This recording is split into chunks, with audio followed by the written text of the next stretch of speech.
Hi, welcome to our very first episode of Two Reds Make It Right. I'm Rachel Herron. Hi, and I'm Kelly Sudi. Oh, and we are super excited because we are doing our very first episode in the month of April, which we all know is... Yeah, so April is Autism Awareness Month, and we thought it was a perfect way to shoot off our very first episode during this month because Rachel. Yes. What are you doing? What do you mean? You're playing, and this is our very first episode, and you were stressing me out because a lot of people are going to be watching this. So, could you join me, please? I'm sorry, back up. Why do you think I'm playing? Well, you're not looking at me, and you don't look engaged at all. And again, this is our very first episode. And But I am actually processing absolutely everything that you're saying. Are you saying this because I have a sensory item, something that's helping me engage in front of me? It just looks like a toy, Rachel. And please, really, this is our first episode, and a lot of people are going to be watching. Oh, so, well, you know what? We could talk about toys. Maybe you can help me figure out what makes this something that helps me concentrate versus a toy. that is a great conversation to have today. So let's do that. So now I think that I've got Rachel's attention for our very first episode. Right, Rachel? Maybe. Maybe? Okay, we're going to see how this goes.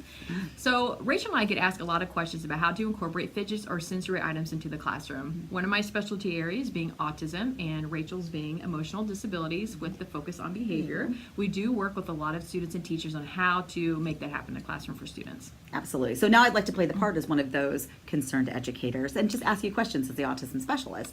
Okay. So how, as a teacher, do I ensure that this is not a toy and actually a learning tool that's helping? Okay, that is a great question and one that we do get asked a lot. So students need to know how to use fidgets in the classroom because if students do not know, they do become toys or sometimes they're used in a way that's overstimulating, so we have to know what's happening with the student. So when a student has a fidget, make sure they always have the conversations about making that it is in their secondary focus, meaning that while they're holding the fidget or using the sand, that is helping them focus and learn, and they're very aware of what's happening in the environment. But once the sand becomes your primary focus, like Rachel, which now if I'm talking to Rachel, she seems very unresponsive and and she's all about the sand. It becomes the primary focus, which means it's not helping you learn, so perhaps you don't need that at that time. Okay. So now I'd like to challenge you to a flyby fidget. Oh, okay, let's do this. Let's do this.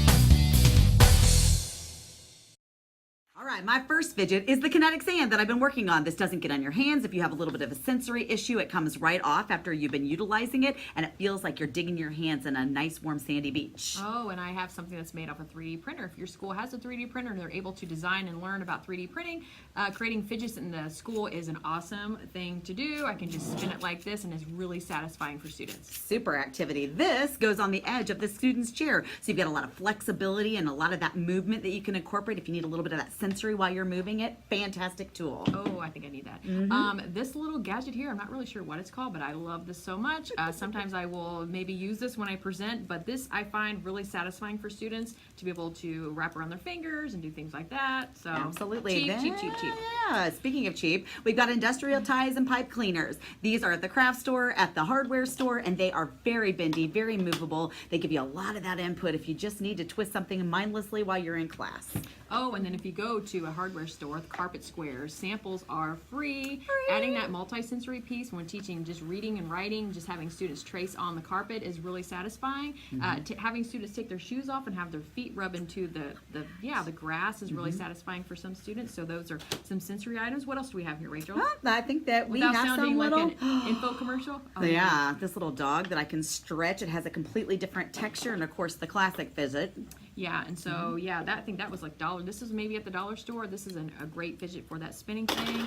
And we've got this. Oh, this is just a nose. And do you think costumes are going to make you win this? Yeah, I'm going to win this. Another 3D printed little shark here. What else do we have? Oh. Another 3D printed little screw thing here. We got this.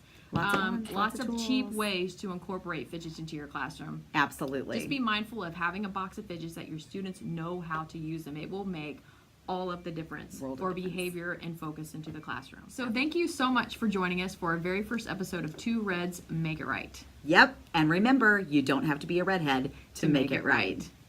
See you next time.